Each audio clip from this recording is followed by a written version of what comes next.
Hey guys, Jesse here, and welcome back to my Legend of Vox Machina reaction series. Today we're moving on to Season 1, Episode 9. And as always, I've seen every episode of Critical Role, so if this is your first time watching Vox Machina story, this might not be the reaction for you.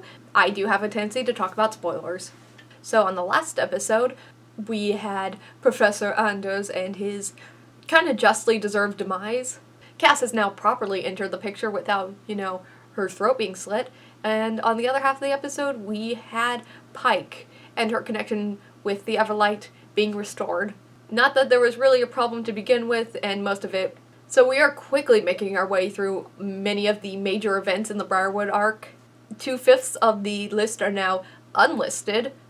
Cass has now entered the party, and now a giant skeletal army is coming to kill literally everyone.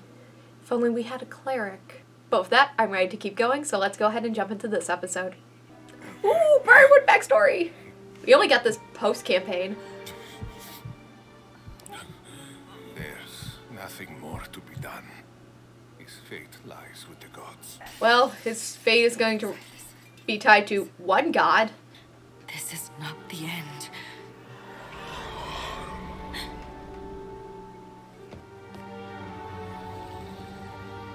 God, don't make me care about their love story. They're evil. It really is that cool motivation. Still murder.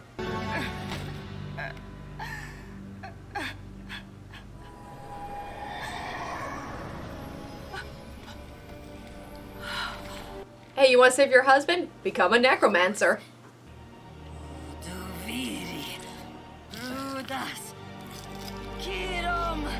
Ow. Do you think he woke up and was just like, what the fuck did you do, honey?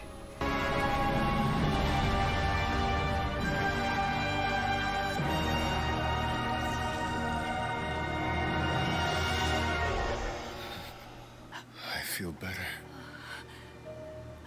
Different.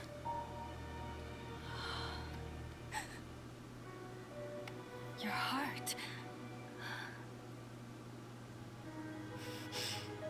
It's fine. We'll work through this. Trust in the Whispered One, for we are his blood. What did you do, my dear? Ooh, what did you do, my dear? It almost makes you want to root for them. The Briarwoods are definitely the heroes of their own story. Everything's out of love. Dark, homicidal, sexy love. But yeah, it's cool to see it. We only got that part of their backstory post-campaign. Oh, don't wake up. Oh, no. No. No. Coming through! Everyone, follow Grom! He is like a bowling ball through all these undead. How many dead people are in your stupid town, Percy? Where'd they all come from? The ground. That's where all dead people live. He ain't wrong. This way! There's a safe house! Inside!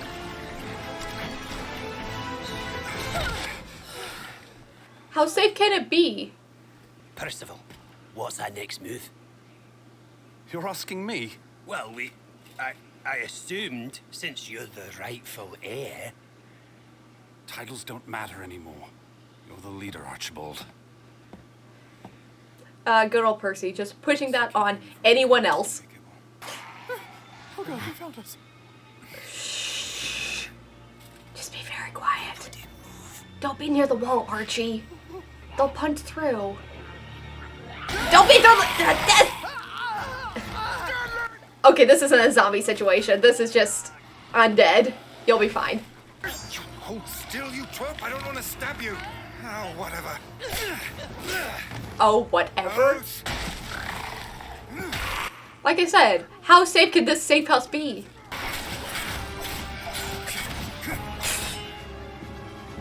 That's more dagger, dagger, dagger, dagger, dagger than anything else. You doing okay back there? Not dead yet. In fact, we make a pretty good team.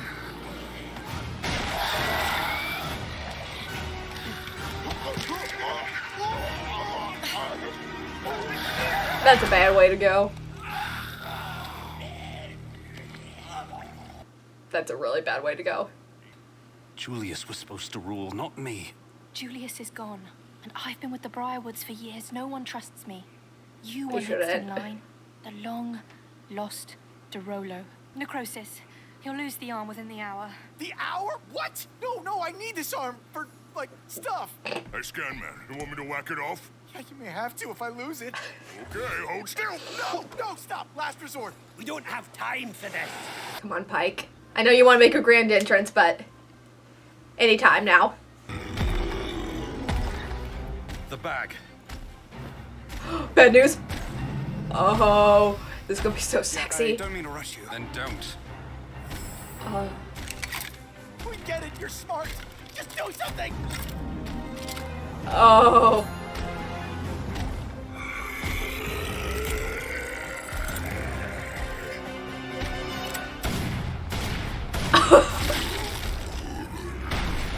Holy shit!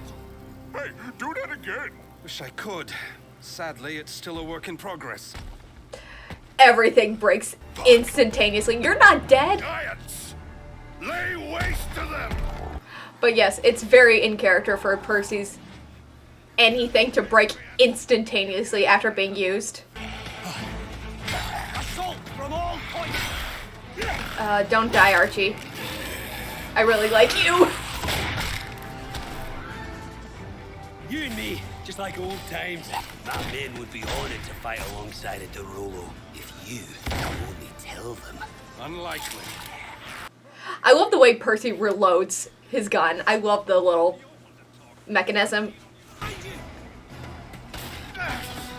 Oh, be careful. Be careful, Archie. Oh, I like you.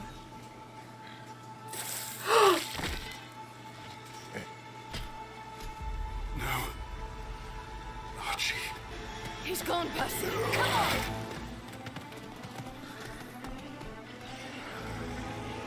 I'm generally upset. I'm really upset about that. Oh, come on, please.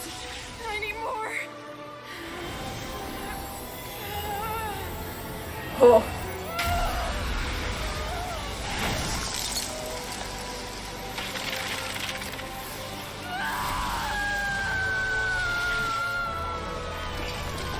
That is in fact a lot.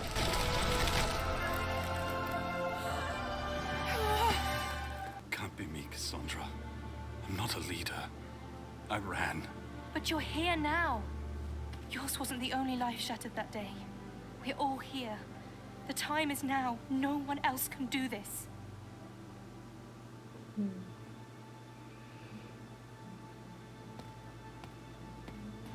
I am Lord Percival Frederickstein von Aniso Yusel Kowalski Kowalski Derolo Derolo III. III. On the day of Briarwood, Such a long name. he willingly gave his life for all of us. For Whitestone.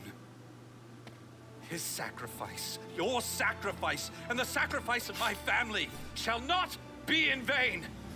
Today is for Archie, for the Derolos, for Whitestone! You ain't crying for Percy. You're crying for what's about to happen. This is not a lot of people. Come on. Damn it! Hey, you know I'm in love with you, right? Oh, now? Now? Wait, what? Now? I mean, this is like the worst time. They didn't get the kiss. We got the line though. It was a valiant effort, friend.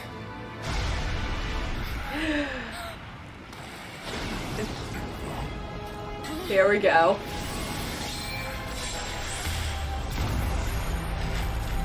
Turn undead, motherfucker.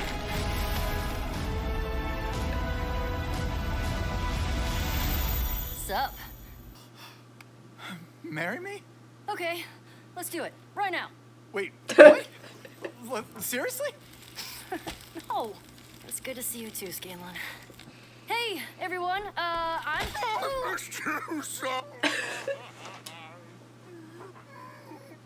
Pike, you're glowing and kinda buzzing. Are you dead? Astral projection. Your ass what? I'm here, buddy, but my body is back at the temple. Gotta love a cleric. And this is why I love playing clerics in Dungeons and Dragons.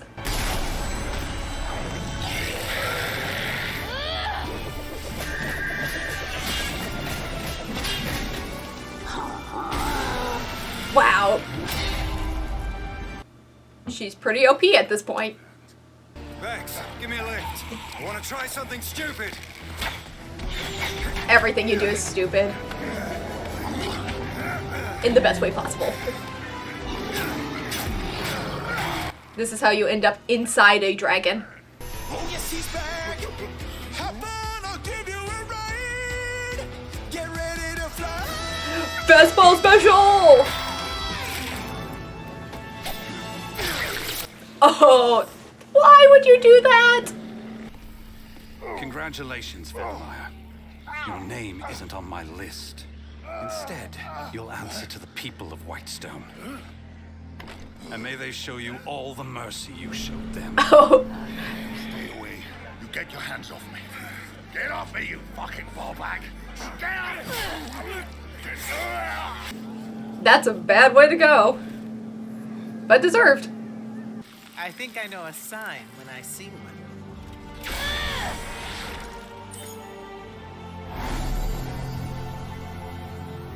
Hey, what's she doing? Watch. Oh, is she gonna heal the tree?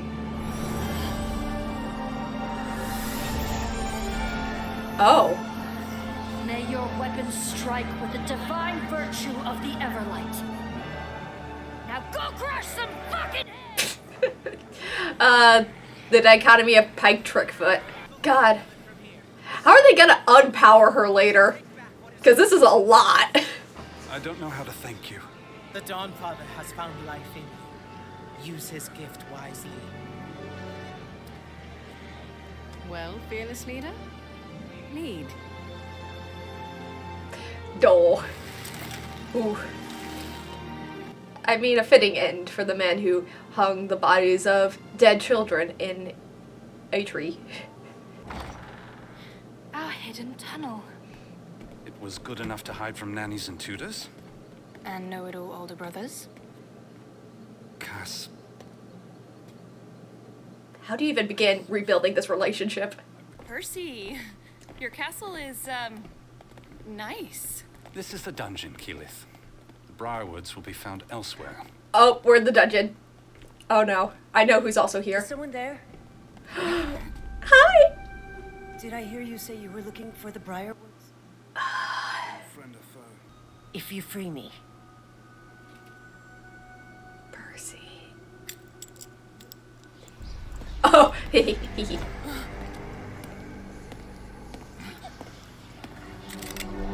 This is the only freedom I offer you. Percy, wait! Pike came from the outskirts of town near the Briarwood, from a family with an unsavory reputation round the hood. Hell of a cliffhanger.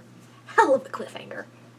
So that's my reactions to Season 1, Episode 9 of The Legend of Vox Machina, The Tide of Bone. And again, that's another title taken directly from an episode of Critical Role, which is fun. Okay, going in a slight order in this episode, first we get to see Delilah and Silas's backstory, and that makes them much more sympathetic villains in this earlier arc, because we never learned about their backstory until an after-campaign Q&A, because since Critical Role is only told from the perspective of Vox Machina, we really never learned anything about a lot of the villains, unless they spent time actively researching them. And so, to actually see Delilah make a deal with the Whispered One to save Silas from a mysterious illness really makes their story much different, really puts a different tone to their story in this arc. They're still evil, but there's definitely a relatable motivation there. Most of us can't relate to wanting to raise an evil undead god, but wanting to save a person that we care about from an untimely death. I think a lot of us would have someone we deeply cared about that we'd resurrect as a vampire if we could. You know, basic human emotion. And we also got to hear some whispers of the Whispered One. And according to the credits, it is again Matthew Mercer. I wonder if that's going to be a placeholder in these early seasons where it is just whispers and we don't have an actual performance for Vecna, or if Matt is going to end up voicing Vecna whenever Vecna actually arrives. I'm kind of okay with both options.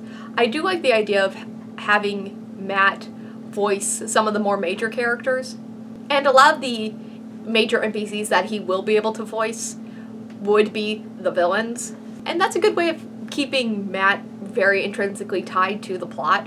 I know there's a lot of talk about really wanting Mark Hamill to do Vecna, which I would still really love, but I wouldn't be mad at all if Matt was to be Vecna going forward. Maybe I just really like the idea of Matt being able to put a voice to this character, this villain that has been iconic for Dungeons and Dragons for decades at this point, and to have Matt be the voice of Vecna.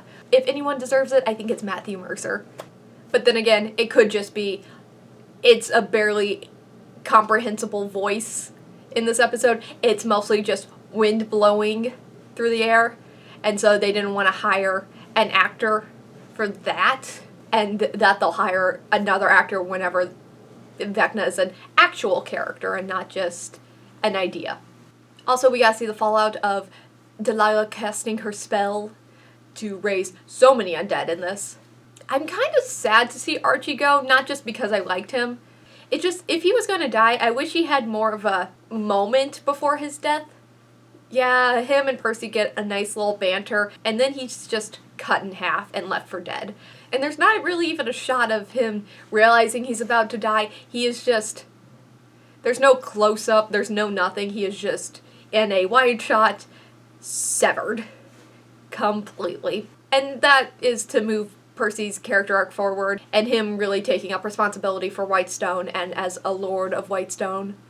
Which is a weird character arc, considering he is going to immediately abandon this place after he's done. Not abandon, more avoid his responsibilities to Whitestone. Just push all of that onto Cass and run for the hills, and then have a great excuse of, hey, can't come back home, gotta kill a bunch of dragons, save the world, sorry sis. But the best takeaway from that grandiose speech is we get Percy's full-ass name for the first time.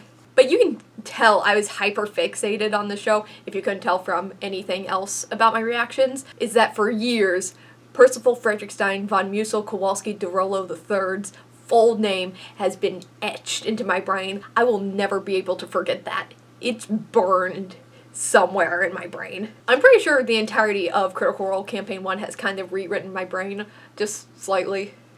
But back on topic to the speech, I wonder why Cass is trying to motivate Percy to actually take up arms in rebellion. Because what we know about Cass's turn later, it seems not to be connected.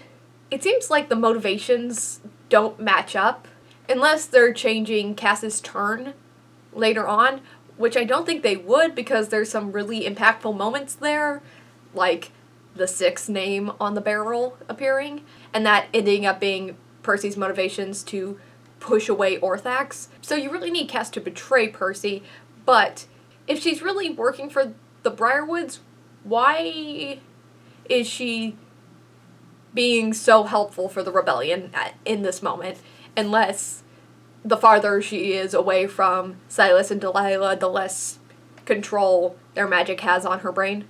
And it is very much a prolonged charm effect. It just feels like her actions and her motivations, as we know them later, are kind of incongruent. But like the Tide of Bone episode in Critical Role, we get our badass return of Pike motherfucking Trickfoot. And it's weird, because I know this is actually what happened in Critical Role, but when you put it on screen, it looks so overpowered. But that just might be clerics against undead. Pike returns and suddenly armies can be destroyed just by a look. But I can speak from experience that clerics against undead are super overpowered. I played a tiefling cleric named Azriel in a Curse of Strahd campaign, and that little dude kind of broke a lot of encounters. Being able to see undead, turn undead, and having spiritual guardians and spiritual weapon, especially if you have a grave cleric and a paladin in the same party, let's just say we kind of made very hard encounters very easily, very quickly. A lot of things like this happened. But for the people who are watching this for the first time, Pike just seems to have come back and is a lot. And you can't have her be this powerful all the time. So I wonder if there's going to be a moment where they kind of nerf her, that this gift from Sarah and Ray runs out. Because now you've set an expectation about Pike's power level that you can't have later on, because, like, you can't have her do this all the time. You can't ever just disintegrate armies when you get to the Chroma Conclave. I'm 99% sure they'll find a way of very much balancing the power level. They'll probably even show it once we get to Lord and Lady Briarwood, that Pike's abilities, while working on lesser undead, are nothing compared to the power of Lord and Lady Briarwood. And finally, we met another member of the list, Anna motherfucking Ripley.